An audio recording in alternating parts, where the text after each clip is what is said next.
The Apollo University, University of Leicester. 35 lakhs fees for 3-year BTech CSE UK. తర్వాత మీరు చేస్తున్న అన్ని కేసులు చెప్పుకొచ్చారు. ఒక కేసులో పోలీసు కరెక్ట్గా ఎవిడెన్స్ ఉంది కాబట్టి నేను ఆ అక్యూజ్డ్కి అంటే మీ క్లయింట్కి న్యాయం చేయలేకపోయిన కేసు ఏముంది? ఇదే ఇప్పుడు నేను చెప్పిన ఈ సదాశివపేట గ్యాంగ్ రేప్ కేసు లోపల కొంత మోరల్ కన్విక్షను, కొంత తల్లి కూతురు ఇద్దరిని రేప్ చేయడము, ఆ అమ్మాయి చిన్నమ్మాయి 14 years 9th class student. So వీళ్ళేమో రాక్షసులాగా పడి దారుణమైనటువంటి సంఘటన. అమ్మ నాన్న కూతురు ముగ్గురే ఉన్నారు ఆ ఫామ్ హౌస్లో. దాంట్లో తల్లిని రేప్ చేసి, కూతురుని రేప్ చేసి, భర్తను కట్టేసి, కొట్టి తెల్లవారుజామున 4 దాకా వాళ్ళతో ఛాయ్ పెట్టించుకొని తాగి రాక్షసానందం పొంది పోయినారు. సో దాంట్లో పోలీసు వాళ్ళు కొంత తెలివిగా బిహేవ్ చేసినారు. ఆ 9th class అమ్మాయి అయినప్పటికీ కూడా she stood in front of the court. So that is the case where I felt something bad. మోరల్గా కూడా నేను సరేలేనేమోలే, అంత ఆర్గ్యూ చేయడం కూడా కరెక్ట్ కాదేమో అన్నట్టు ఒక రకంగా జడ్జి గారి ఫీలింగ్స్ కూడా చూస్తూ ఉంటే బెంచ్ మీద నుంచి ఈ కేసును ఆర్గ్యూ చేయడం అవసరం అనేటువంటి రీతిలో రాహభావాలు కనబడ్డము. సో నేను ఎంత కన్విన్స్ చేసే ప్రయత్నం చేసినా ఇంకా నాకు అర్థమైపోయింది the mood of the court is something different అని అనుకున్నప్పుడు మనం కూడా ఏం చేస్తాం మురళి గారు, సరే మనం ప్రయత్నం చేసాం, వాడిలోకి ఆ పిల్ల ఎవిడెన్స్ గట్టిగా చెప్పింది కాబట్టి ఎదవలు పోతున్నారు అనుకుని వదిలేయాల్సి వచ్చింది తప్ప తర్వాత వాళ్ళు పూర్తిగా కన్విక్షన్ పడింది, వాళ్ళకి లైఫ్ పడింది, దే ఆర్ ఇన్ ద జైల్లో ఉంది. ఓకే. తర్వాత మీరు అన్నట్లుగా మోరల్స్ అంటే మీలో ఉన్న మానవత్వం ఒక్కసారి బయటకు రావడం అంటే ఆ పిల్ల ఎవిడెన్స్ చెప్తూ ఏడ్చిన సందర్భం లోపల చూస్తే ఏ క్రిమినల్ అడ్వకేట్ కూడా కొంత క్రాస్ చేసే సమయంలో ఇబ్బంది పెడతాడు. ఆ చిన్నపిల్ల తెలియకుండా అంకుల్ ఇట్లా చేసినారు అట్లా చేసినారని విట్నెస్ బాక్స్లో నిల్చొని చెప్తున్నప్పుడు ఆ పిల్లకి జరిగినటువంటి అన్యాయాన్ని గురించి వింటున్నప్పుడు జనరల్గా ప్రతి ఇంట్లో స్త్రీలు ఉంటారు కాబట్టి కొంచెం ట్రయల్ చేసేటప్పుడు మనకెంత అమ్మాయిని క్రాస్ చేయాలని ఉన్నప్పటికీ కూడా ఆ అమ్మాయి బాక్స్లో నిల్చొని అంకుల్ నాకు తెలియదు అంకుల్ ఇట్లా అవుతుందని ఇట్లా చేసినారు అట్లా చేసినారు అని అంటున్నప్పుడు కొంచెం ఎక్కడో ఒక దగ్గర మనిషి అనేటోనికి కొంత ఫీల్ వచ్చినప్పుడు you can't do proper justice there Murali గారు. ఓకే సరే, ఇక మనం లేటెస్ట్గా దిశ కేసు వరకు వస్తే దిశ కేసు సంబంధించిన విషయాలు మాట్లాడే ముందు మీరు ప్రొఫెషనల్ అడ్వకేటా, కమర్షియలా, సర్వీస్ మోటవా? సో నేను చేసిన మొట్టమొదటి మర్డర్ కేసు అని మీకు ఇందాక చెప్పినాను కదా మురళి గారు, దాంట్లో నేను ₹1 తీసుకోలేదు. ఉల్టా వాడు జైల్లో ఉంటే వాళ్ళ పేరెంట్స్ పట్టించుకోకపోతే రిలీజ్ అయిన రోజు బస్ కిరాయిలు ఇచ్చి ఊరికెళ్ళి బుద్ధిగా బతుకమని చెప్పి పంపించినాను సార్. అట్లా ఇట్ ఆల్ డిపెండ్స్. మొత్తం త్యాగమే చేస్తామంటే త్యాగం చేస్తామని చెప్పను మురళి గారు, ఎందుకంటే నాకు కడుపు ఉంది, నాకు కుటుంబం ఉంది, బతకాలనే ఆశ ఉంది కాబట్టి. సో ఎవరికైతే పేయింగ్ కెపాసిటీ లేనటువంటి పేద ప్రజలు ఉంటారో, నిజంగా రఘునందన్ రావు మా తరఫున వచ్చి నిల్చుంటే మాకు న్యాయం జరుగుతుందని చాలామంది వచ్చి అడుగుతూ ఉంటారు. అట్లాంటి కేసులలో I don't expect anything Murali గారు. ఇప్పుడు మురళి గారికి పేయింగ్ కెపాసిటీ బాగుంది, బయట దగ్గర 1,00,000 తీసుకునే దగ్గర మురళి గారి దగ్గర 10 లక్షలు తీసుకోవచ్చు అనుకుంటే ఐ ఛార్జ్ హిమ్ 10 lakhs. ఎందుకంటే you have that paying capacity. ఇష్టం ఉంటే ఇవ్వండి, లేదంటే చాలామంది అడ్వకేట్లు ఉన్నారు వెళ్ళండి అన్నప్పుడు వాళ్ళు ఫీల్ అవుతారు. ఏమన్నారే మీరైతేనే కేసు గెలుస్తామనే విశ్వాసం కొద్ది వచ్చినాం సార్, మీరు ఎంత అడిగినా ఇస్తాం సార్ అన్నప్పుడు వీ విల్ టేక్ మనీ అక్కడ. అట్లాంటి కేసులలో తీసుకుంటాను. నాకు అంత మొహబ్బత్ ఏముండదు, ఎందుకంటే తప్పు చేసినాడని నేను ఫీల్ అవుతున్నాను కాబట్టి I will charge him like anything. ఎందుకంటే నా అవసరం చెప్పి నేరం చేసి మీ దగ్గరకు వస్తే మీరు కాపాడతారా? నేను అట్లా కూడా చెప్పలేదు మురళి గారు మీకు. నేనేం చెప్పినా, నేను వకాలత్ అనేది నా ప్రొఫెషన్. మేము ఓత్ తీసుకున్న రోజు మాకేం చెప్తారు, మీరు ఎవరి తరఫున వకాలత్ ఫైల్ చేస్తే అతను ఓన్లీ నేరం ఆరోపించబడినటువంటి వ్యక్తి అనే మీ ఆర్గ్యుమెంట్స్ ఉండాలి తప్ప అతను నేరం చేసిండు నువ్వు నమ్మితే నువ్వు కేసు ఆర్గ్యూ చేయలేవు అని చెప్తారు మురళి గారు. అందుకని మేము వకాలత్ ఫైల్ చేసేటప్పుడే నా క్లయింట్ నిర్దోషనే వకాలత్ ఫైల్ చేసి ఆర్గ్యూ చేస్తాం. నేను మనస్ఫూర్తిగా మీరు నేరం చేసిండ్రని నమ్మినా అనుకోండి, నా మనసు నమ్మింది అనుకోండి, ఇందాకటి కేసులో చెప్పినట్టు ఆ అమ్మాయి వచ్చి విట్నెస్ బాక్స్లో అంకుల్ అనగానే గుండె కరిగిపోతే you can't argue your case properly. So అట్లా అన్ని కేసులని డబ్బుతో లింకప్ చేయలేము మురళి గారు. డబ్బు అవసరం ప్రాక్టీస్ చేసే అడ్వకేట్లకి. చేస్తున్న పరిణామక్రమంలో డబ్బు వస్తుంది, మాకు వద్దని రాదని చెప్పలేను మేము. కొందరు నిజంగా తెలిసి డబ్బు ఎక్కువ ఉండి క్రైమ్ చేసిన వాళ్ళు వస్తారు. మాకు కూడా తెలుసు వీడు క్రైమ్ చేసినట్టు ఉన్నాడని అనుమానం ఉంటుంది. But it is our profession కాబట్టి we will defend that gentlemen. అంటే మర్డర్ చేసి రేప్ చేసి ఎవరైనా మీ దగ్గరకు వచ్చారా? చాలామంది, చాలా కేసులు వచ్చారు. సరెండర్ చేయండి అన్న పోలీసు వాళ్ళు కొడతారు, కొంచెం దెబ్బలు దాక్కుండా చూడండి అని అట్లా. ఇప్పుడు మీరు చెప్పిన షామీర్పేట ఎన్కౌంటర్ దగ్గర నుంచి మొదలుకుంటే చాలా కేసులలో వాళ్ళకు కాన్ఫిడెన్స్ అన్నట్టు, రఘునందన్ రావు దగ్గర పోతే దెబ్బలు పడకుండా, ఎన్కౌంటర్ కాకుండా మనల్ని కాపాడుతాడు అనేటువంటి ఒక విశ్వాసం ఉంటుంది. కానీ అటువంటి విశ్వాసం వాళ్ళలో నమ్మకం పెరిగింది కొద్ది క్రైమ్ రేట్ పెరుగుతుందని కూడా వాదన ఉంది. సో ఆయన ఎవరు ఎంకరేజ్డ్ క్రైమ్ మురళి గారు? నా దగ్గరకు వచ్చినటువంటి క్లయింట్లను మీరు అందరినీ చూడండి, తర్వాత కేసు అయిపోయిన తర్వాత అయినా వాళ్ళని కొంచెం మార్చి సమాజానికి ఉపయోగపడే రీతిలోనే డైవర్ట్ చేస్తా ఉన్నాను తప్ప బాబు నీ దగ్గర 10 లక్షలు ఉన్నాయా, ఇంకో మర్డర్ చేసిరాపో నేను కాపాడుతాను ఎప్పుడు చెప్పను నేను ఎవరికి. సో నీకు భార్య ఉంది, ఒక కూతురు ఉంది, ఒక కొడుకున్నాడు, నీకు లైఫ్ పడ్డదనుకో, ఇప్పుడు నీ ఏజ్ ఎంత, నీ కూతురు ఏజ్ ఎంత, ఇవన్నీ ఆలోచించుకో. సరే క్షణిక ఆవేశంలో చేసినావు ఈ తప్పులోంచి నేను బయటికి తీసుకొస్తాను, but it should not be your profession అని నేను చెప్పేంతవరకు చెప్తాను మురళి గారు. సో మారే వాళ్ళు మారుతారు, మారని వాళ్ళు కత్తి పట్టినప్పుడు కత్తికే, తుపాకీ పట్టినప్పుడు తుపాకీ అన్నట్టు బలైపోతూనే ఉంటారు వాళ్ళు. వాళ్ళని మనం ఏం చేయాల్సిన అవసరం లేదు మురళి. అలాగే మీ క్లయింట్లు ఎవరైనా బలైపోయిన పోతూనే ఉంటారు చాలా మంది. ఇంకా ఎవరో చెప్పండి, ఇంక పేర్లు వద్దులేండి మురళి గారు. నేను చెప్తున్నాను కదా, కత్తి పట్టినోడు కత్తికే పోతాడు. అదే ఇప్పుడు 307 ఉందనుకోండి మురళి గారు, నేను మిమ్మల్ని పొడిచాను, 4 గాయాలైనాయి, మీకు మీ అదృష్టం బాగుంది, మీరు బతికి వచ్చారు, రేపు మీకు నా మీద రివెంజ్ తీసుకోవాలని ఉంటుంది కదా. ఏదో ఒక రోజు సమయం కోసం ఎదురు చూస్తుంటారు కదా. నా బలహీన క్షణంలో నేను మీకు దొరికినప్పుడు మీరు చంపేసిపోతారు నన్ను. సో అట్లే జరుగుతూ ఉన్నాయి చాలా క్రిమినల్ కేసులలో. సంవత్సరాలు ఎవిడెన్సెస్ పెండింగ్ అవుతుంటే కోర్టుకు వస్తున్నప్పుడు అవకాశం కోసం ఎదురు చూస్తున్నారు, కొట్టేస్తున్నారు. సో దట్ ఈస్ మెర్సిలెస్ అనిపిస్తుంది, బట్ తప్పదు ఇంకా. ఓకే, ఇప్పుడు మనం లేటెస్ట్గా జరుగుతున్న కేసు గురించి చూస్తామంటే దిశ కేసులో అంత దారుణంగా ఆ 4 వ్యక్తులు అత్యాచారం చేసి హత్య చేయడం అన్నది మొత్తం ప్రపంచం అంతా తప్పుపట్టింది. ఫస్ట్ ఆ దిశ కేసు సంబంధించింది మీ ఒపీనియన్ చెప్పండి. So it is a failure on the part of the సిస్టంలో జరిగినటువంటి ఫెయిల్యూర్స్. టోల్ గేట్ దగ్గర లైట్ లేకపోవడాలు, సీసీ కెమెరాలు లేకపోవడం, అమ్మాయి అంత చదువుకున్న అమ్మాయి అయినప్పటికీ కూడా టోల్ గేట్ దగ్గరికి పోయి నిల్చుంటే తనని ఇంకొక వృత్తిలో ఉన్నటువంటి అమ్మాయిగా భావిస్తారేమో అని తను ఫీల్ కావడం. ఇట్లా దిశ సంఘటన లోపల సమాజం నేర్చుకోవాల్సిన విషయాలు, తల్లిదండ్రులు నేర్చుకోవాల్సిన విషయాల్ని చాలా దిశ సంఘటన నేర్పించింది. తల్లిదండ్రులు ఏ విధంగా నేర్చుకోవాలి? పిల్లలకి మనం చిన్నప్పటి నుంచి ఏదైనా జరిగితే పోలీసు వాళ్ళకి ఫోన్ చేయాలని నేర్పించడం, 100ని వాడుకోవడం ఎట్లా అనేది నేర్పించడం. చెల్లికి ఫోన్ చేసి అంత బాధపడ్డ అమ్మాయి ఇంకొంచెం యాక్టివ్గా మూవ్ అయ్యి ఉంటే తన ప్రాణాన్ని తనకు కాపాడుకునేగలేదు కదా మురళి గారు.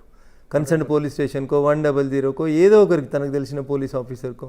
కానీ మన వ్యవస్థ ఎట్లా తయారైంది మురళి గారు అంటే, పోలీస్ స్టేషన్కి వెళ్ళడం అంటేనే అదేదో తప్పు చేసినట్టు, చెడ్డోళ్ళు మాత్రమే పోలీస్ స్టేషన్కి వెళ్తారు అని చిన్నప్పటి నుంచి పిల్లలకు నేర్పించడం అనేది కొద్దిగా బాధాకరమైనటువంటి విషయం. ఇప్పుడు బాగా అభివృద్ధి చెందిన దేశాలలో ఏం జరుగుతుంది, మిమ్మల్ని అమ్మ నాన్న కొట్టినా, స్కూల్లో టీచర్లు కొట్టినా, you call so and so number అని చిన్నప్పటి నుంచి టీచర్లే చెప్పి నేర్పిస్తూ ఉన్నారు. సో అంత బాగా చదువుకున్న అమ్మాయి, అంత మెరిటోరియస్ స్టూడెంట్ అయినటువంటి అమ్మాయికి 100 కాల్ చేయాలన్న ఆలోచన ఆ నిమిషం రాలేదు చూడండి. ఎందుకు? మన సమాజం అది నేర్పిస్తలేదు మనకి. ఆడపిల్ల అంటే ఆ తల్లిదండ్రుల పక్కనే ఉండాలి, తల్లిదండ్రులకే చెప్పుకోవాలి తప్ప పోలీసు వాళ్ళకి చెప్పుకోవద్దు అనేటువంటి ఆ ఫీల్లో ఉంటున్నామేమో మనం అనేది ఒకటి ఆలోచించాలి, మన కరికులం ఆలోచించాలి. సో అట్లాంటి బాధాకరమైనటువంటి సంఘటన వచ్చినప్పుడు తనంతట తాను ఎదుర్కోవడానికి ఉన్నటువంటి మార్గాలు ఏందని తను ఆలోచించుకోలేకపోయింది. వెహికల్ వదిలేసి వెళ్ళిపోయింటే అయిపోయేది కదా మురళి గారు. ఎక్కడిపోతుంది నా వెహికల్, రేపు వస్తుందిలే ఈరోజు కాకపోతే, నాకంటే పంక్చర్ అయినటువంటి వెహికల్ని తీసుకొచ్చి టోల్ డబ్బా దగ్గర నూకి ఆడ తాళం వేసిపోయి ఉంటే తెల్లారి వచ్చేది వెహికల్. సో చాలా ల్యాక్యునస్ కనబడుతున్నాయి అక్కడ మనకి. సీసీటీవీలో నిన్న మొన్న పోలీసులు రిలీజ్ చేసినట్టున్నారు, మీడియాలో కనబడుతుంది, లారీ రోడ్డు మీదకి ఎక్కుతున్న దృశ్యాలు కనబడుతున్నాయి. కానీ దిశను వాళ్ళు పట్టుకున్నటువంటి దృశ్యాలు కనబడుతున్న సీసీటీవీలు ఎక్కడున్నాయి మీకు? దిశను వాళ్ళు పికప్ చేసింది, బలవంతంగా లాక్కెళ్ళినటువంటి సీసీటీవీ ఫుటేజ్లు ఏవి? భద్రత మాదే, బాధ్యత మాదే అని చెప్పి పోలీసులు ఏం భద్రత ఇవ్వగలిగినారు? టోల్ గేట్ల దగ్గరనే జనం ఉన్న ప్లేస్లోనే ఇట్లా జరిగితే జనం లేని ప్లేస్లలో జరిగే క్రైమ్లకి ఎంత ఇబ్బంది ఉంటుంది. ఇప్పుడు మీరు రింగ్ రోడ్ చుట్టూ రాత్రిపూట పోండి మురళి గారు, ఏంది మీ పరిస్థితి? ఏం లేదు అక్కడ మీకు. You have no support at all. You have no support at all. Day time వెళ్తారనే ఎవరైనా ఒకరు చూసి అదే మురళి గారు అని గుర్తుపెట్టి ఆగుతారేమో, కానీ చీకట్లో మీ పరిస్థితి ఏంది? రాత్రిపూట రింగ్ రోడ్ మీద ఏదైనా జరిగింది, ఏంది మీ పరిస్థితి? ఎక్కడున్నాయి ఎమర్జెన్సీ ఫోన్స్? ఎక్కడున్నాయి ఎమర్జెన్సీ మొబైల్స్? ఎక్కడ వస్తూ ఉన్నాయి? టోల్ గేట్ల దగ్గర పనిచేసే వాళ్ళకి మన భాష రాదు, వాళ్ళకి మనం ఏం మాట్లాడుతున్నామో తెలియదు, ఎమర్జెన్సీ సర్వీసెస్ తెలియదు, ఏం తెలుసు చెప్పండి? అక్కడ మీకు ఏముంది? రింగ్ రోడ్ మీద మంచినీళ్ళు ఉన్నాయి, టాయిలెట్స్ ఉన్నాయి, ఫోన్లు ఉన్నాయి, హాస్పిటల్ ఫెసిలిటీ లేదు, ఫస్ట్ ఎయిడ్ లేదు, పెట్రోల్ బంక్ ఉండదు, అసలు పెట్రోల్ బంక్ ఉండదు, మంచినీళ్ళు ఉండవు, ఏముంది మీకు రింగ్ రోడ్ మీద చెప్పండి? ఏమన్నా ఉందా? ఇతర దేశాలలో ఉండే రోడ్ల మీద ఉండే ఫెసిలిటీస్ ఏంది, మన దగ్గర ఉండేటువంటి రింగ్ రోడ్లు ఏంది? టోల్ గేట్ల దగ్గర ఏమున్నారు? అక్కడొక పోలీసు వాళ్ళని పెడతారు, కొన్ని సీసీటీవీలు పెడతామంటారు. దానివల్ల ఏం జరుగుతుంది మురళి గారు? సరే, అమ్మాయి హత్య జరిగిందండి. జరిగిన తర్వాత పోలీసులు 4 అరెస్ట్ చేశారు ఇమీడియట్గా. కొద్ది గంటల వ్యవహారంలో వాళ్ళకున్న టెక్నాలజీ చూసి ఆ 4 పోలీస్కి కస్టడీకి ఇచ్చిన తర్వాత వాళ్ళ 4 ఎన్కౌంటర్ అయ్యారని పోలీస్ వెర్షన్. తెల్లవారుజాము తీసుకురావడం, సీన్ రీకన్స్ట్రక్షన్ చేస్తున్నప్పుడు వాళ్ళు మా మీద దాడి చేశారు కాబట్టి మేము ఫైర్ ఓపెన్ చేసాం అంటారు. ఇదంతా వాస్తవం అంటారా మీకున్న లాజిక్ ప్రకారం? అంటే ఇందులో చాలా క్లియర్గా చెప్పండి. ఎన్కౌంటర్ చేయడం వల్ల ప్రపంచం అంతా కూడా హర్షిస్తుంది, తెలంగాణ పోలీసులు చేసిన మంచి పని అంటున్నారు. ఒక సీనియర్ క్రిమినల్ అడ్వకేట్గా మీరు రెండో కాయిన్ కూడా చెప్పండి. ఎన్కౌంటర్ని సపోర్ట్ చేస్తావా వ్యతిరేకిస్తావా అంటే, ఒకవేళ అది నిజమైన ఎన్కౌంటర్ అయితే నేను సపోర్ట్ చేస్తాను దాన్ని. నిజంగా వాళ్ళు పారిపోయే ప్రయత్నం చేసినారు, వాళ్ళు వెపన్స్ లాక్కునే ప్రయత్నం చేసిన పరిణామ క్రమంలో there is no other way for the police అంటే they deserve it. Self defence అనేది మీరు జ్యుడిషియల్ కస్టడీలో ఉన్నా వస్తుంది, 2 ఉన్నా వస్తుంది, 1 ఉన్నా వస్తుంది. పోలీసు వాళ్ళు 10 మంది ఉన్నారు కాబట్టి వీళ్ళు ఎడ తిరగబడతారు అంటే వాడు పారిపోవాలన్న మూడ్లో ఉన్నాడు, తిరగబడితే తిరగబడి ఉంటాడు. చిన్నగా ఉన్నాడా, సన్నగా ఉన్నాడా, వెపన్ వాడిండా, వాడలేదా, this is all secondary issue. మీ మనసులో పారిపోవాలన్న ఆలోచన ఉందనుకోండి మురళి గారు, ఆ నిమిషం మీరు ఎట్లా రియాక్ట్ అయినారనేది ఎవరికి తెలుస్తుంది? సో ఎన్కౌంటర్ అది ఆ సందర్భంలో ఆ నిమిషంలో జరిగినటువంటి యాక్షన్కి రియాక్షన్గానే చూడాలి తప్ప ఇంకొకటి చూడొద్దు మురళి గారు. సో ఫేక్ ఎన్కౌంటర్ అనేటువంటి అనుమానాలు ఎందుకు వస్తున్నాయి షాద్నగర్ ఎన్కౌంటర్ లేదా చటాన్పల్లి ఎన్కౌంటర్ మీద అనేది మనం ఒక గమనంలోకి తీసుకుంటే, ఫస్ట్ 3 రోజులు ఎవరు కూడా ఏం మాట్లాడలేదు మురళి గారు.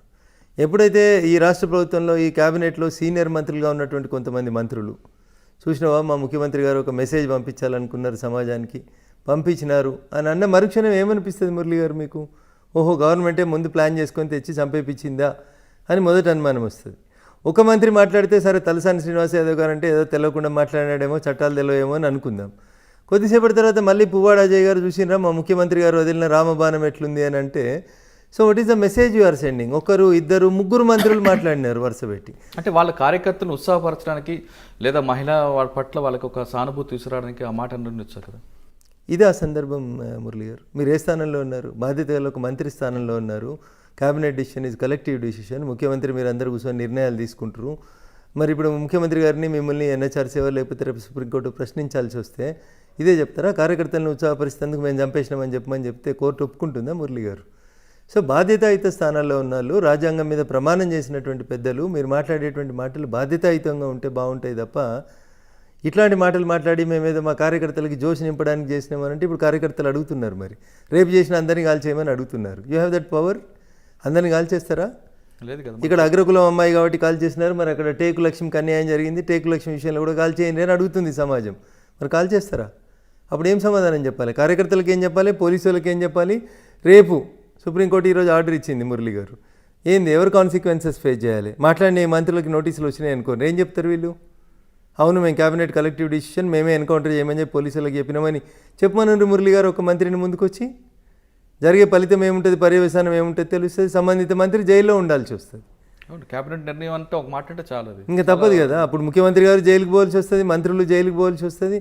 ఎట్లా చెప్పగలుగుతారు? కొందరిని తీసుకొచ్చి మీరు హత్య చేయండి అని చెప్పే అధికారం క్యాబినెట్కి ఉంటుంది కదా. క్యాబినెట్కి ఎట్లుంటుంది చెప్పండి? అది మీరు అన్నట్లుగా ఎక్స్చేంజ్ ఆఫ్ ఫైర్ అవ్వచ్చు, అక్కడ జరుగుతున్నప్పుడు మీరు నేను ఇద్దరం కూర్చొని మాట్లాడుతున్నాం మురళి గారు. ఇప్పుడు యాక్షన్ ఏదైనా జరిగితే రియాక్షన్ జరిగిందంటే ఒక మీనింగ్ ఉంటుంది. యాక్షన్ లేకుండా రియాక్షన్ చూపెడితే ఎట్లా జనం జస్టిఫై చేస్తారు? కనిపిస్తుంది. ఇప్పుడు మంత్రులు మాట్లాడిన తర్వాత ఆ చటాన్పల్లి ఎన్కౌంటర్ ఫేక్ ఎన్కౌంటర్ అనేటువంటి అభిప్రాయం ప్రజలలో బలంగా పోతుంది. దానికి తోడు ఇలా సుప్రీంకోర్టు ఒక సిబిఐ విచారణో ఒక రిటైర్డ్ జడ్జి తోటి విచారణో అనేసరికి ప్రజలు ఏమనుకుంటున్నారు, ఓహో ఇది నిజంగా అబద్ధంగా జరిగిందా? ఇప్పుడు రెండో కోణం వచ్చింది మురళి గారు జనం ముందుకి. ఏమని? వాళ్ళు పేదోళ్ళు కాబట్టి, వాళ్ళ తరఫున మాట్లాడేటోడు ఎవరు లేడు కాబట్టి, ఆ చనిపోయిన అమ్మాయి అగ్రకులం అమ్మాయి కాబట్టి అందరు కలిసి చేపించారు. అదే అక్కడ టేకు లక్ష్మికి జరిగింది అన్యాయం. టేకు లక్ష్మి విషయంలో ముద్దాయిలందరూ ఒక వర్గానికి సంబంధించిన వాళ్ళు కాబట్టి భయపడుతుంది. మళ్ళీ ఏ ఓవైసీలో ఆత్మలు అడ్డం వస్తాయో అని చెప్పి చంద్రశేఖరరావు గారు భయపడుతున్నారు. ఇట్లాంటిదంతా సోషల్ మీడియాలో చర్చ జరుగుతూ ఉంది. స్కోప్ ఎవరు ఇచ్చినారు? గౌరవ మంత్రి వర్యులే ఇచ్చినారు. వాళ్ళ మాటలు మాట్లాడి ఉండకపోతే దిశ ఎన్కౌంటర్ గురించి ఇంత ఇష్యూ ఉండేది కాదు మురళి గారు. దిశకు జరిగింది అన్యాయం, దిశ పట్ల వాళ్ళు ప్రవర్తించింది అజ్ఞానులుగా మూర్ఖులుగా ప్రవర్తించారు. ప్రజలు అందుకనే వాళ్ళకి మంచి శిక్ష పడ్డది అనుకున్నారు. కానీ ఆ మాట మంత్రుల నోటి నుంచి వచ్చినప్పటికి జనం ఏమనుకుంటున్నారు? అట్లెట్లా చేస్తారు? గరీబోళ్ళు అయితే చేస్తారా? డబ్బున్నోళ్ళు అయితే చేస్తావా నువ్వు? మరి ప్రత్యూష హత్య కేసులు ఏమైంది?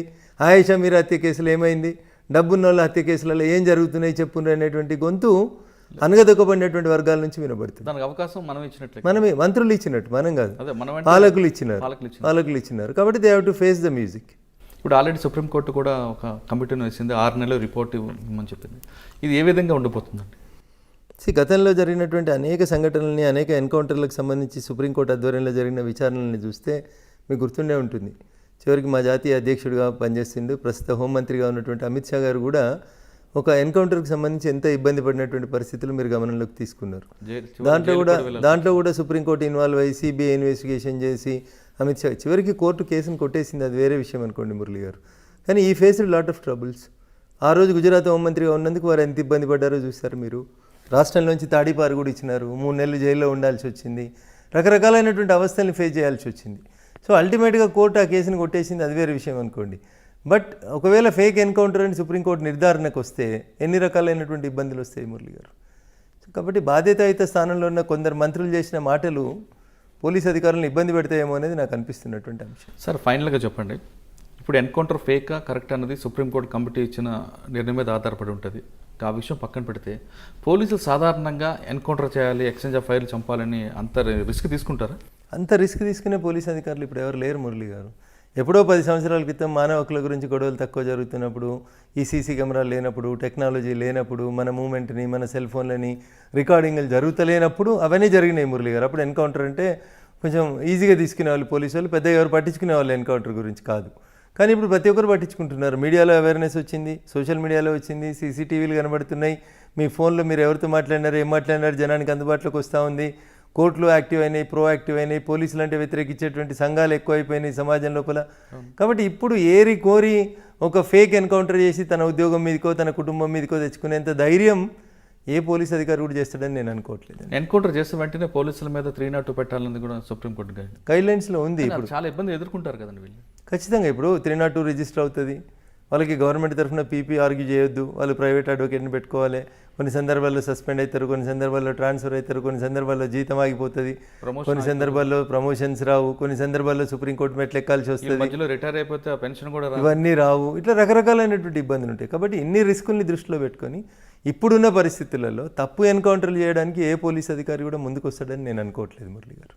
అంటే మనం దిశ ఎన్కౌంటర్ కూడా ఈ వీళ్ళిద్దరు మాట్లాడకపోయి ఉంటే మాత్రం ఖచ్చితంగా రియల్ అనుకోవడానికి అవకాశం ఎక్కువ ఉంది. కానీ వీళ్ళు మంత్రులు మాట్లాడినారు కాబట్టి ఇప్పుడు అది ఫేక్ ఎన్కౌంటర్ ఏమో అనేటువంటి అనుమానాలు ప్రజల్లోకి వస్తూ ఉన్నాయి. సార్ ఫైనల్గా మీలాంటి వాళ్ళందరూ కూడా మీ ప్రొఫెషన్కి వచ్చేటప్పుడు కొత్తగా వస్తుంది ఒకటి వాళ్ళకి ఇచ్చే మెసేజ్ అంటే ఎలాంటి సర్వీస్ చేయాలని మీరు చెప్తారు? ఎలాంటి సర్వీస్ చేయాలని చెప్పాను, ఎట్లా ప్రాక్టీస్ చేయాలో చెప్తాను, బాగా చదవండి అని చెప్తాను, ప్రతి అంశాన్ని నెగ్లెక్ట్ చేయకుండా చూడాలి అని చెప్తాను. చిన్న గుండు సూది దగ్గర నుంచి 2 వెంట్రుకల దాకా మీ కేసు లోపల ప్రతిదీ ఎవిడెన్సే అవుతుంది. సో మనం ప్రతి కేసుని నేను మొన్న ఒక మర్డర్ కేసు గెలిచిన కాబట్టి రేపు వచ్చే మర్డర్ కేసు కూడా అట్లే ఉంటుందని అనుకోవద్దు. ఒక మర్డర్ పట్టపగల రోడ్డు మీద జరుగుతుంది, ఒక మర్డర్ ఒక పొలిటికల్ పార్టీకి ఇంకొక పొలిటికల్ పార్టీకి మధ్యలో జరుగుతుంది, ఒక మర్డర్ చీకట్లో జరుగుతుంది, ఒక మర్డర్ 4 గోడల మధ్యలో జరుగుతుంది. సో మెనీ ఇష్యూస్ ఉంటాయి. ప్రతిరోజు నేను ఒక విద్యార్థిని అనుకొని చెప్పి మీరు చదువు స్టార్ట్ చేస్తేనే న్యాయవాదిగా మనం ఎంత గొప్ప స్థానానికి ఎదగాలో అంత గొప్ప స్థానానికి ఎదుగుతాం. Always you should feel that you are a learner అనుకునే చదువుకోవాలి. ఇంకా నేర్చుకోవాల్సింది చాలా ఉందని అనుకోవాల్సిందే. అంతా నాకే తెలుసని ఎవరైనా అహంగా బిహేవ్ చేస్తే చట్టం రోజు రోజుకి నేరస్తులు మారిపోతూ ఉన్నారు, నేర స్వభావం మారిపోతూ ఉంది, ప్రతి క్రైమ్ లోపల ఎవిడెన్సెస్ మారిపోతూ ఉన్నాయి, పోలీస్ ఇన్వెస్టిగేషన్ మారిపోతూ ఉంది. కాబట్టి ప్రతిరోజు నేను ఒక విద్యార్థిని అనుకుని ఒక అడ్వకేట్ ముందుకు పోతే definitely you will be successful lawyer in this country. Okay, ప్రతిరోజు నిరంతరంగా విద్యార్థిని అని భావిస్తే ప్రతి జూనియర్ అడ్వకేట్ సీనియర్ అయిన తర్వాత కూడా స్టూడెంట్గా అనుకుంటే ఖచ్చితంగా అతను మంచి ప్రొఫెషనల్ అడ్వకేట్ అవుతారంటున్నారు రఘునంద్ గారు. ఖచ్చితంగా ఆయన చెప్తున్నట్లుగా ప్రతిరోజు అంటే ఒక కేసుకి తేడా ఉంటుంది. అదేవిధంగా పొగలు అవ్వచ్చు, రాత్రి అవ్వచ్చు, మధ్యాహ్నం అవ్వచ్చు, ఒక కేసులో గెలిచాం కాబట్టి. నిజంగా ప్రస్తుతం ఉన్నటువంటి సమాజం దేనికి ప్రయారిటీ ఇస్తుంది? ఆర్థిక సంబంధాల చుట్టూ మాత్రమే తిరుగుతుంది. మళ్ళీ ఎన్నికలంగానే చాలా విరక్తి కలుగుతాను. మంచి అనిపిస్తుంది కదా, లేడీస్ కూడా ఛాలెంజింగ్ జాబ్స్ చేసినప్పుడు చాలా బాగుంటది. ట్రాఫిక్ అసిస్టెంట్స్ గా నియమించిన ట్రాన్స్జెండర్స్ అందరితో సాల్యూట్ చేయించుకుంటున్నారు. ఫుడ్ డెలివరీ ఇవ్వటానికి వెళ్ళినటువంటి డెలివరీ బాయ్ అనిల్ పై కళ్ళ ముందు పెళ్ళండి కొట్టి